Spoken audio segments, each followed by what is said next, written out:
samahan nyo ako, papakabit na natin yung bagong preno na itong last month ko pa yung binili. Yung ko pala mapapakabit. Mas malaki yun. Next time magpaparear disc tayo.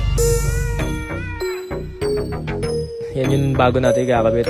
Alam ko, parang pangit na itsura, diba? Dati nga, di ko kagad pinakabit yan eh. Malalaman nyo mamaya kung bakit. Ayan, tinatanggal na nila yung luma kong assembly. Kita nyo yung disc ko, naka-regroove. Ayos, diba? Tapos bumili tayo brake fluid.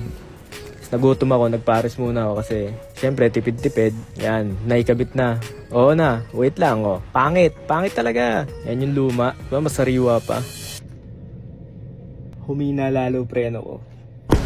Yung palang rotor disc ko, Cropec, tapos pati brake pads palitin. Pagkakamali ko rin, pinakabit ko kagad eh. Excited kasi ako eh.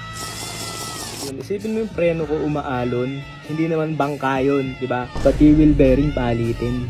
Papaayos ko ulit yan para safe na talaga. Papa-align din tayo ng gulong kasi nawala sa align eh.